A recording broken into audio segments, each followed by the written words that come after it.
Hello, everyone. Welcome back to another lovely week of Australian Survivor coverage here at the Cup.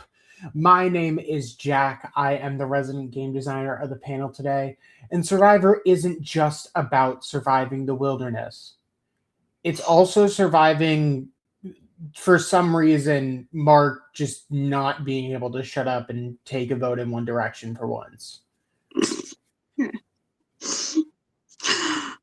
The ghosts. The ghosts. So many of them. All episode long. So many of them. You really think he was in that? He was in that jungle the entire time, but you would think he wouldn't have got that haunted. But no, clearly he's full possessed mode. He's hearing and seeing things. It's not a good time. No, he's so stressed out, and yet also so confident. Anyway, hi all. My name is Rianne, but you can call me Ri, and I'm happy it's not all too muddy outside over here. How about you, Jack? So funnily enough, it should be muddy right now because probably a week or two out of time is recording. Let's just fully date this. Massive snowstorm hits the US, drops 2 feet of snow on our area. And then yesterday it was 70 degrees out. So a lot of that snow is melted, so the ground is very wet. I'm very surprised it's not a muddy landscape. It's actually pretty nice. Oh, wow. That's lucky. So I ultimately cannot complain. No. You're luckier than those people. Yeah. Well, before we go ahead and jump into this episode, I do have just a couple things to tell you about. So, first, if you enjoy Survivor Australia, maybe you're more into the American Survivor 50. If you're a fan of, just trying to think of what we have at the moment, America's Next Top Model recaps, maybe Project Runway recaps. If you were interested in the traitors that had happened, either the US or the UK, or you're curious about any other show that's on the docket, just as a heads up, apparently Squid Game The Challenge Season 3 is wrapped, so that'll be on the docket. There's so many things coming up, and if you want to keep on top of it, you can feel free to follow or subscribe to this channel that you're listening to on whatever platform you're on. Now, if you want just a general recap, we do have a reality rundown that we do every single Sunday, where Lana and David will go through everything at rapid pace. Bunch of rumors, bunch of interesting shows, including shows we don't cover here, so please feel free to check that out as well. Well, while you're also here, you can look at the QR code right above Ri's head. That QR code up there will be giving you a link to the merch store where you can get your own cup mug. These cup mugs are super versatile and usable for anything. We ship anywhere in the world, so there is no excuse to not pick one up yourself. Except if you're in Brazil, specifically, we still have some problems getting through, some tariffs or something. I don't know. It's a nightmare, but Brazil, we're trying our best. And with that, if you also like drag or Eurovision Song Contest, you can head to our link tree below where you can find links to those channels. We have a ton of content for drag around the world, and I know that Eurovision Song Contest season is picking up. I don't know exactly what we're covering, but I know it is very, very exciting. So feel free to check all that stuff in the description below. And while you're here, you can follow myself, Ri, and the Cup on Instagram using the lovely tags in the description below. But with that said, Ri, I say we hop into this episode because a lot is going to happen very, very quickly.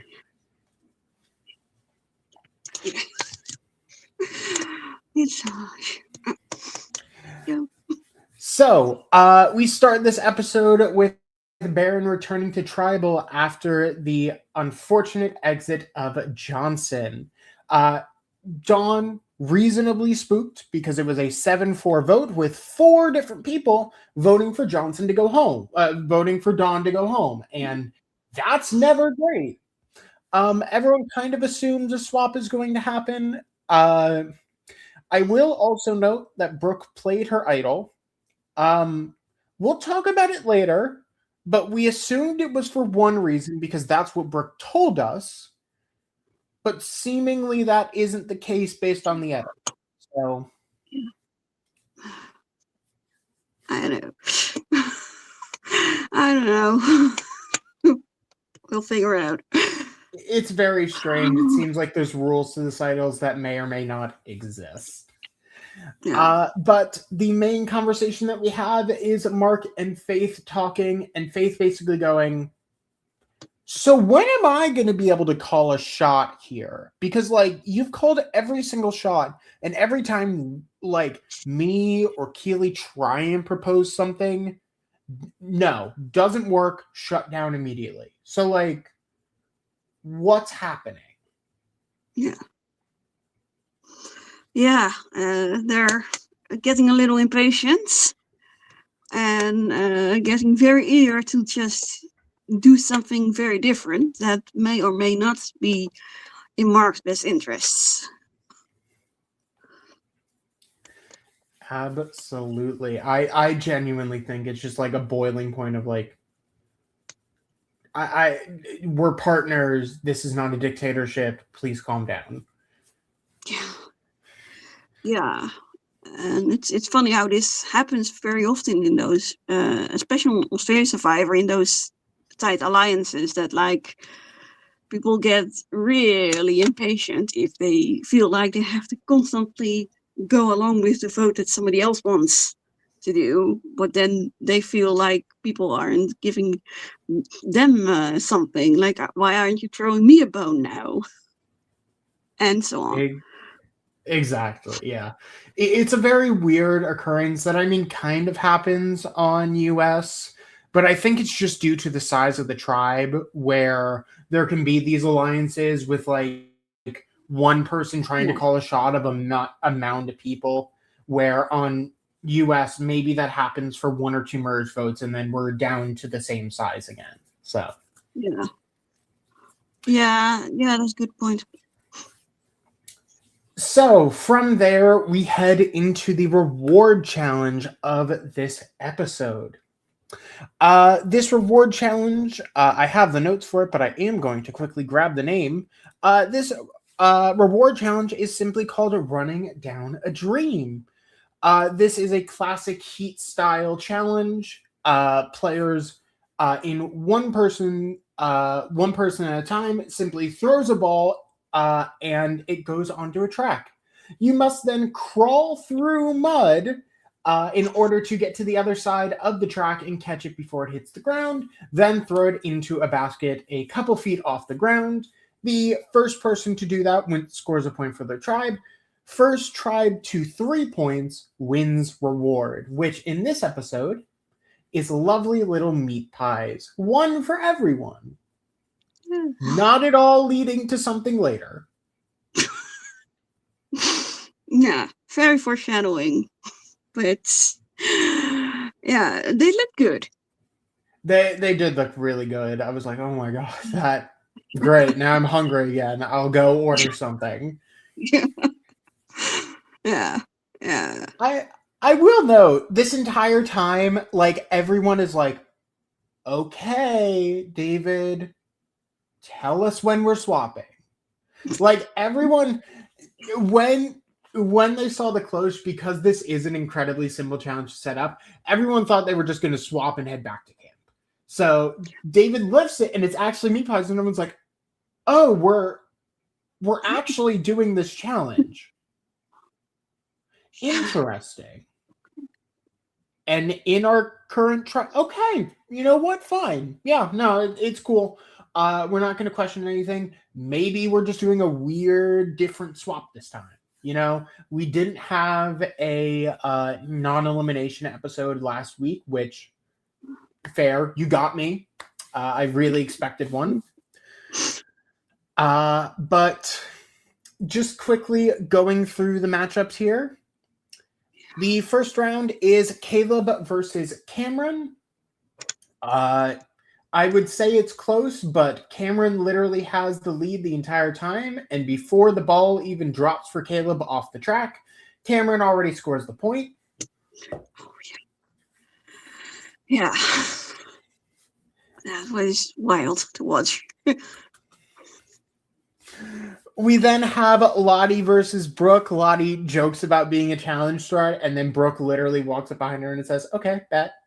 No problems. And Brooke, unsurprisingly, gets it pretty quickly. Brooke literally has time to take 2 shots before Lottie can even get a second in. And Brooke takes it, so now we're tied up 1-1. Ben versus Jackson is next, and just like Cameron, Ben immediately sinks it once he gets there. And the final one, which is the actual interesting one, is Faith versus Simon. The only non-soul gender pair that we get. Faith gets there first. However, Faith can't sink the ball. She messes a little bit with Simon's ball, but ultimately doesn't matter. Simon scores the final point, and Bounty wins reward. I do clarify. Original Bounty. That is not the right slide we should be on. Original Bounty, because immediately after the challenge, David says, and we're swapping. Post-challenge. Why not? Oh, yeah. But, yeah. What did you think of this? Because I actually thought it was a fun choice to like swap them post after they've competed as a tribe, after they've gotten rewards, to be like, and now that we have rewards split, we're going to put them across both sides because you're not going to back together.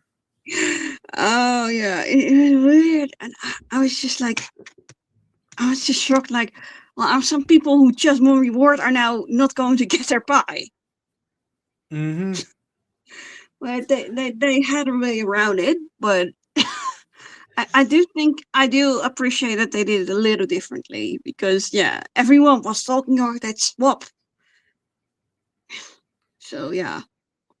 I mean, the fact that they did manage to surprise them with the swap, even though everyone knew was nice, and I had the exact same concern of like, hey, Bounty just won reward. Do you mean that everyone now that swaps onto Bounty gets a reward and the challenge was pointless? But no, thankfully, Australian Survivor doesn't have the same issue that US Survivor does with randomly fucking over people who get rewards. But we do get our lovely swap here, and it is on the new Baron. We have Aisha, Cameron, Jackson, Lottie, Laz, and Simon from the original Bounty swapping tribes with Ben, Blanche, and Brooke from Baron. That's a lot of B's all back to back. Yeah. Those 3 will be staying on Baron, and the other 6 will be moving.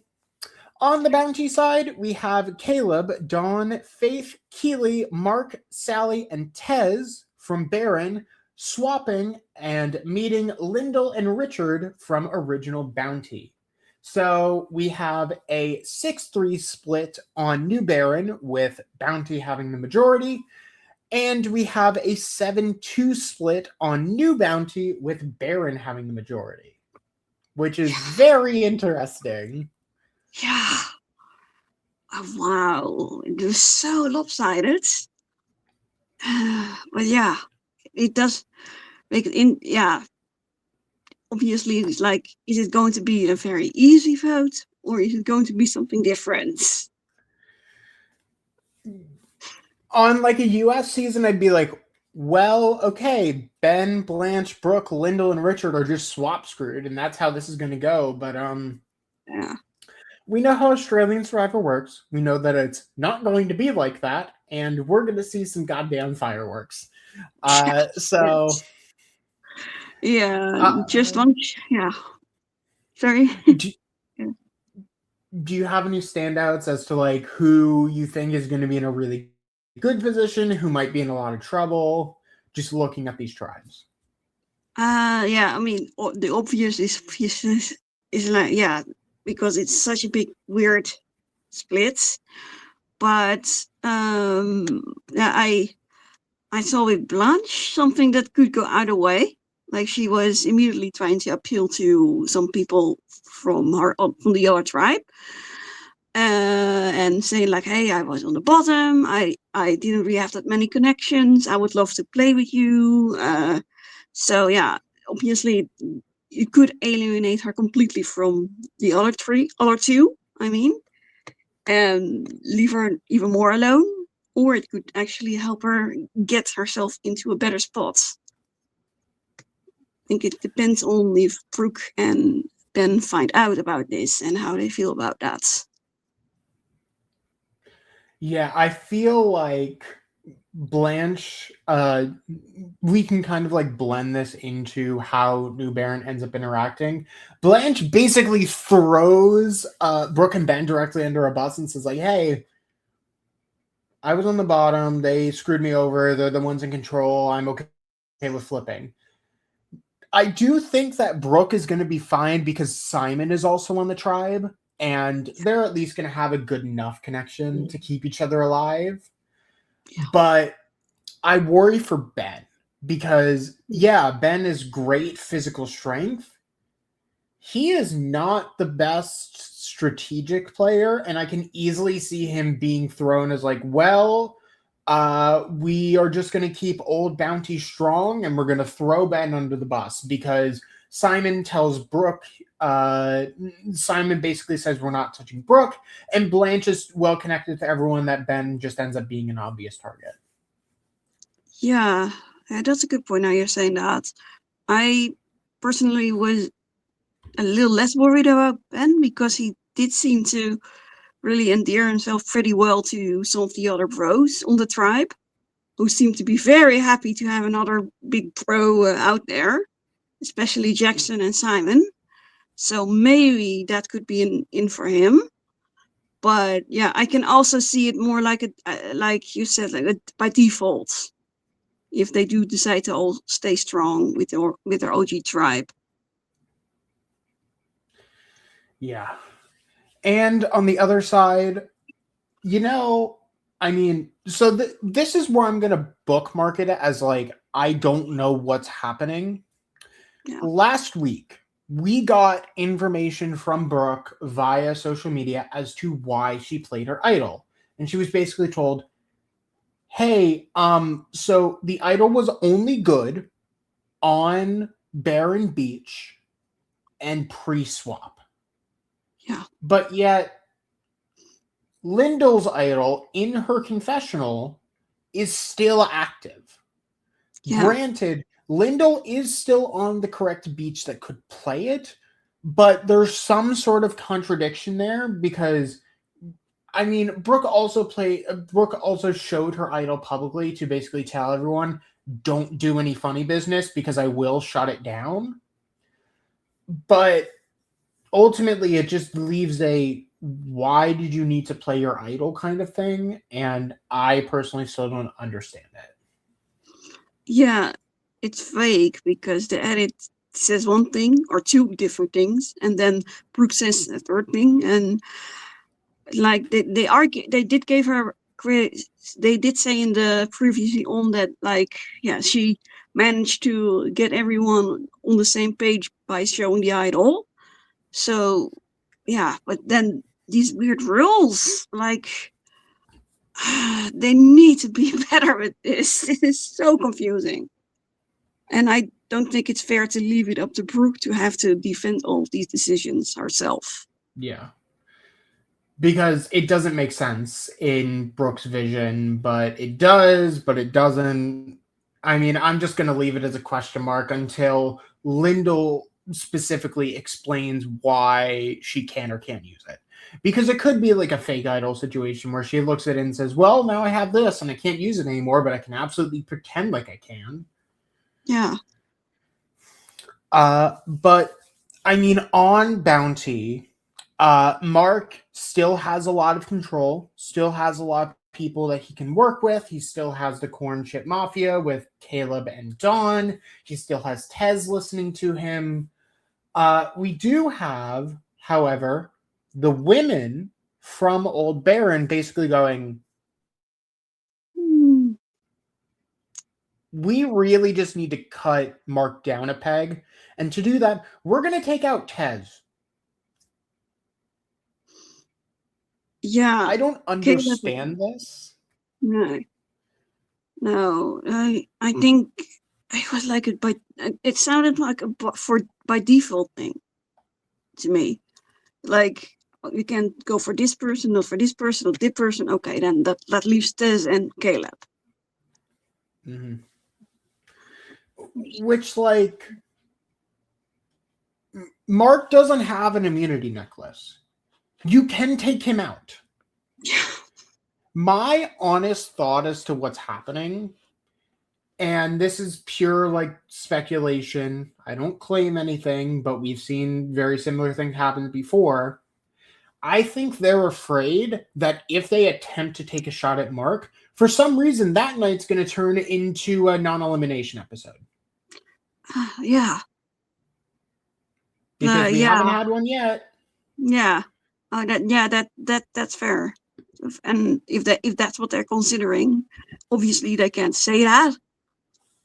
But I can totally see that as like something they're taking into account. Like, gotta wait until that non-elimination has happened, and then we can take the shot at Mark. Yeah.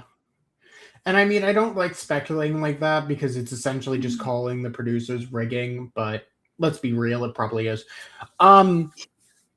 But while all that's happening, Mark is like very subtly going, I don't trust Sally, and I think I need to take her out.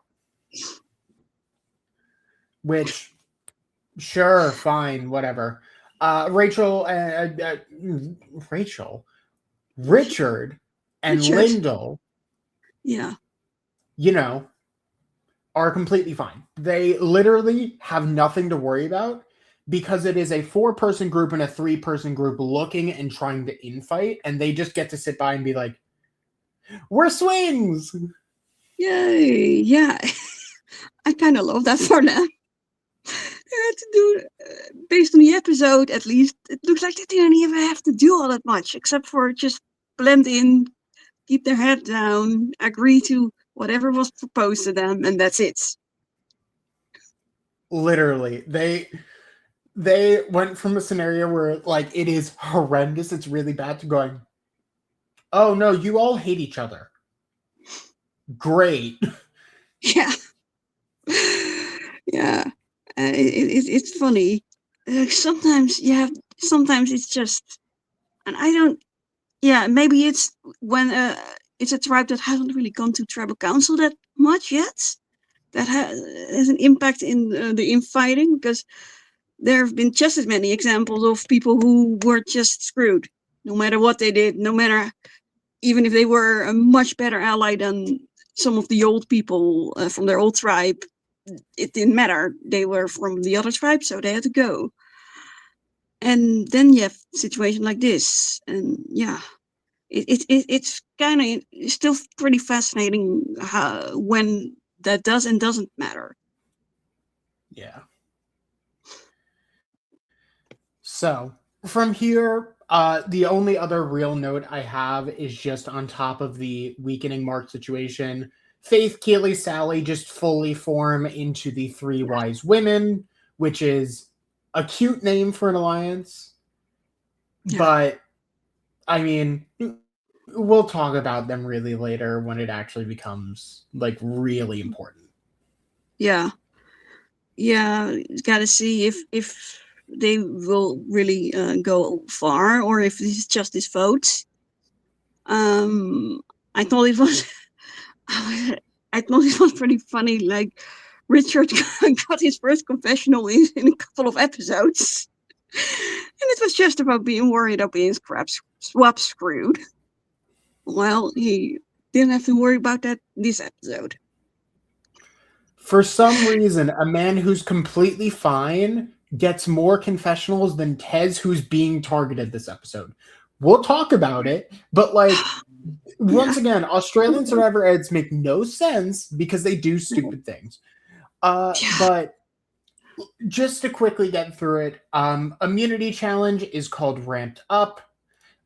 In essence, they climb a tower, then they go down the tower collecting coconuts, then they drag a cart up a tower and the cart goes down, and then they pull a target rack up and throw targets at it. First tried to have all the targets smashed wins. Very like simple obstacle dexterity thing that we see often. This is not it becomes close near the end, but it's very, very clear from the start that Baron just it really isn't even a question. No. Baron wins this. They're ahead the whole time. The only time that they ever get anywhere close to failure is where Ben is throwing coconuts and just whiffing everything to the point where Bounty can catch up and get to the targets. But then Jackson taps in and literally kills it immediately. Yeah.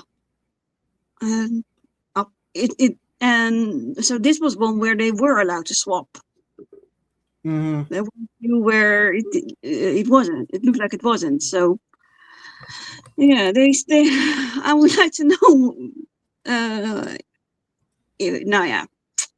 Anyway, yeah, I felt bad for all of them having to do that in so much mud. It's no, the conditions are just horrible. These 2 days, it's bad. Yeah. The people just slip constantly or get. I don't know. I think it was Sally. She got like literally her foot stuck in the mud at some point. Yes. During the reward, her foot is like fully stuck in mud, and she's like, "Hey, I can't get out. Please help." Yeah. Like it's a so bad time. Yeah. And but yeah. We do go back to Bounty Camp. We say goodbye to Baron for the episode. They get to have a nice night off because Bounty's interesting enough. So the 3 wise women basically are like, we're controlling this boat and Tez is going home. Big buff jock Tez, who's a giant threat, as we called him. Yeah. And we're still sorry. But Tez's name gets fully thrown out. Mark is like, I want Sally to go. However, you know what? I want to make it up to you guys. Faith, Keely, I will happily push for a Tez. If it makes you more comfortable, I will happily do it. It is an okay plan to me. And finally, the women have a say. It only took a lot of begging and a lot of pleading and pre-tribal strategizing to get to that point. But yeah. But basically, everyone is slowly informed of the plan to vote out Tez. The smokescreen is Caleb to Tez. Richard and Lyndall are informed. The Corn Chip Cartel is informed. Easy, simple vote. But the episode has about 20 minutes left of airtime. Yeah, it's like, oh, wow, this is simple for Australian Survivor. What do you mean we're only at the 40-minute? Oh, no. So, just a small problem. Yeah.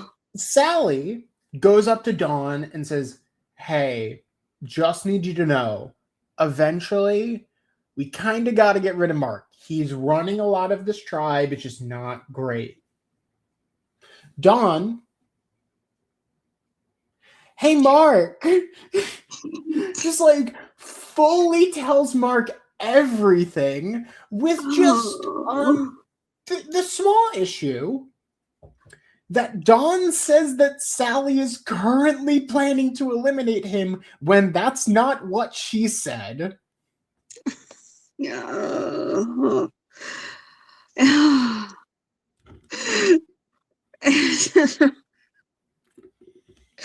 And that's only the beginning of the And it's scramble. only beginning. Yeah. So Dawn first approaches like Faith and Keely of like, hey, Sally told me the plan, like I just want to make sure it's all good. And they go to vote Tez. No, to vote Mark. Mark? I'm sorry? And of course, Mark just happens to walk up on this conversation and he's like, oh, that's interesting. Hey, ladies, we should vote Sally. And you can see Faith and Keely die inside because they're like, how? How? How? How did he do that? For some ungodly reason, Mark has managed to swap the vote onto Sally, and Faith and Keely look at each other and go, Mark's getting what he wants again. Yeah. We're not getting anything again because Dawn won't shut up. Yeah. It's and it is and yeah, it really highlights why they wanted to cut off one of his lieutenants, because so many people run things back to Mark. And the irony of this whole thing, while Faith and Keely note that this is another vote to protect Mark, guess who walks up but Mark and says, y'all are good, right? We're good? Great. And it's just the look of just like death in their faces of like, I am so sick of this man. Yeah. And it's just like they want to play and make a move so bad. And yeah, I mean, there's the returning thing, and like you said, and also maybe the returning shield thing. But yeah, it's like maybe if there's one person constantly blocking your plans, maybe go for that player instead of the lieutenants. But no, they're not doing that. And yeah. From here, we get one quick confessional from Keely before we go to Tribal saying, I'm so done with him. I'm going to just vote Tez at this point. Like, I'm going to vote Tez. I might vote Caleb. Like, I genuinely don't care. I'm not voting for Sally. I'm going to do something. And then we head to Tribal, which is always a great sign. Yeah. And it yeah. I think this one was pretty interesting too. It wasn't like the level of the second one, but I don't think it's very likable that will be matched. But yeah, no, that is that second Tribal is definitely like a fever pitch. This is still really good because oh my god, do things change? Yeah. We start with like some basic questions from everyone, trying to make sure that like, oh, what's your plan with the swap? Richard, Lyndall, you're outnumbered. Oh my god. Tez, what's happened? Caleb, what's happened?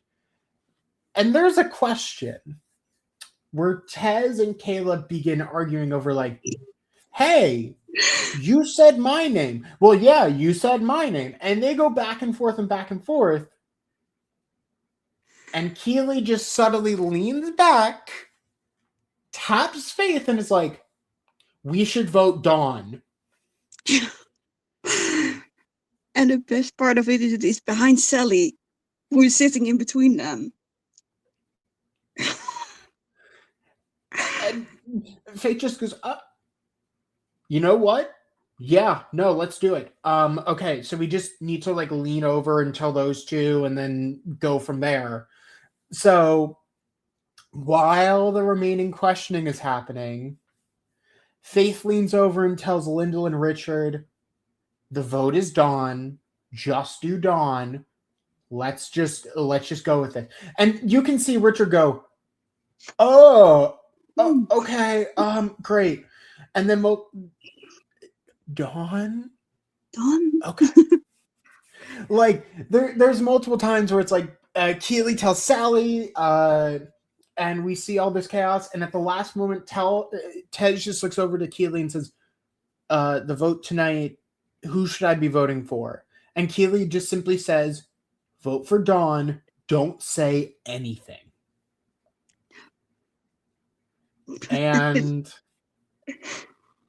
we go to vote. Yeah. I think that's it. By a vote. Well, okay. We see one vote for Tez come out of the urn. Yeah. Then two for Sally. Yeah. And then the Dawn votes go in. Dawn.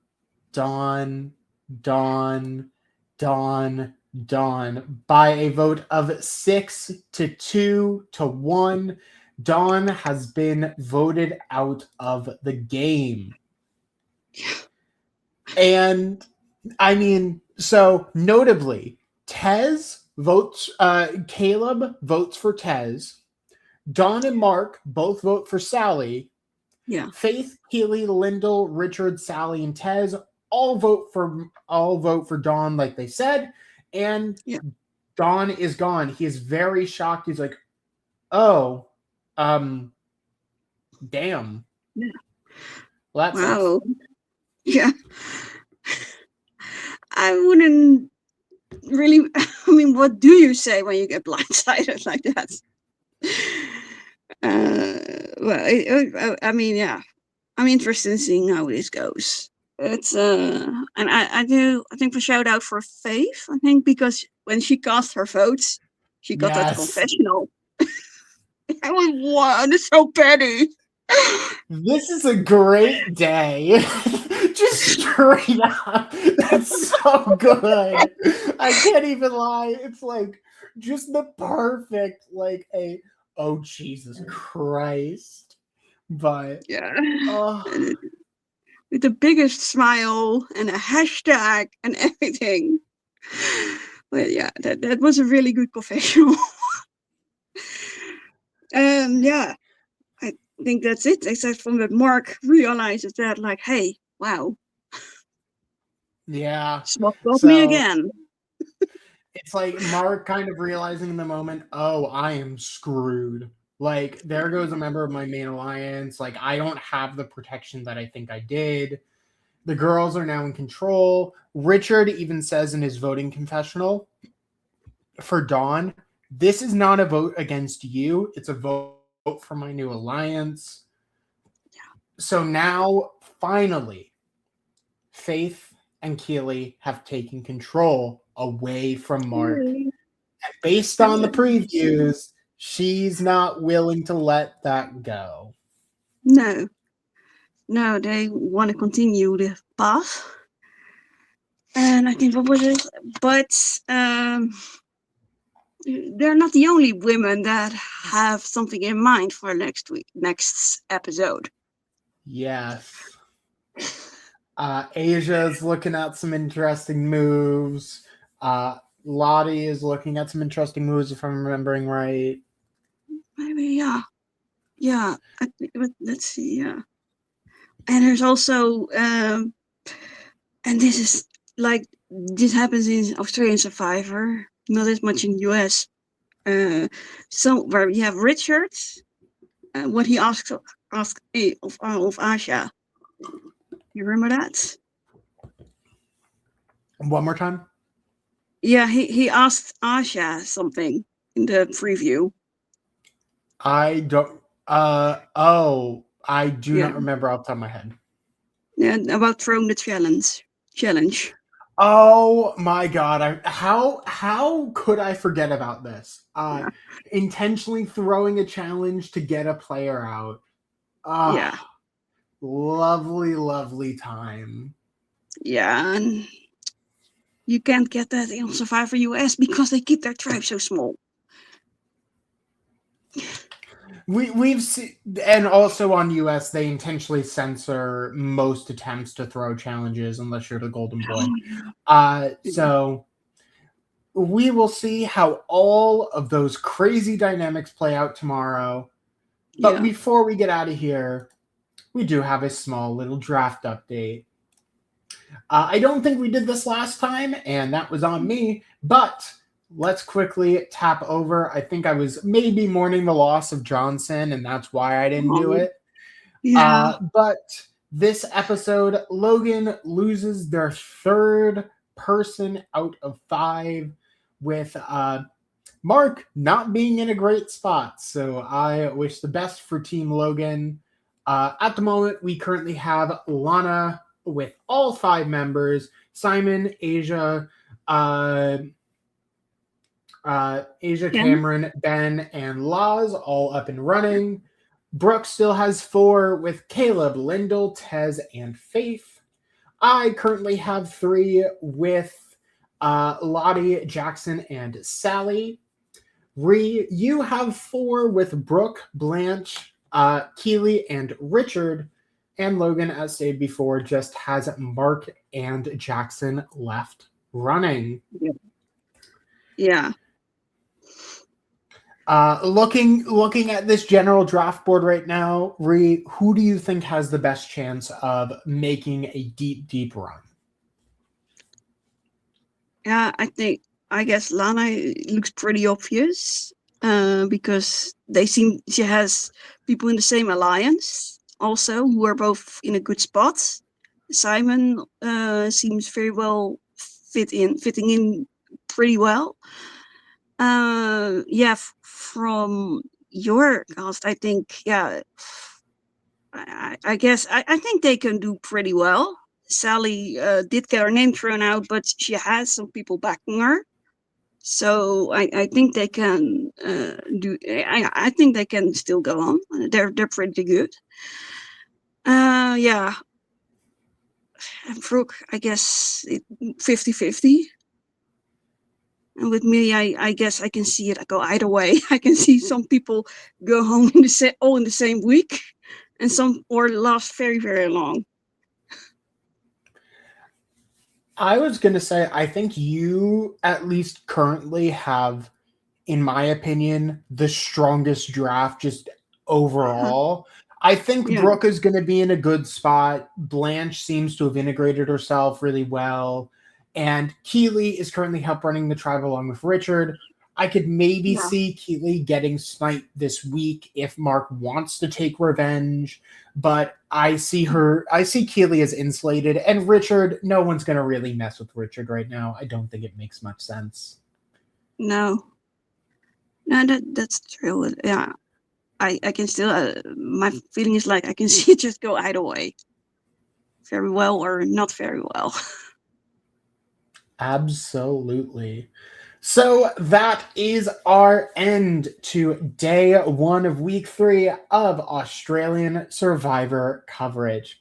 If you have stuck with us this long, first off, thank you. We really do appreciate it over here. If you want to catch us tomorrow, right around the same time, you can feel free to subscribe or follow on whatever platform you're listening to. That is the best way to keep tabs with us. In addition, if you like US Survivor, various different recap shows, House of Villains has been real good, and I don't know how I missed that the first time around. All types of content, you can subscribe here as well for that.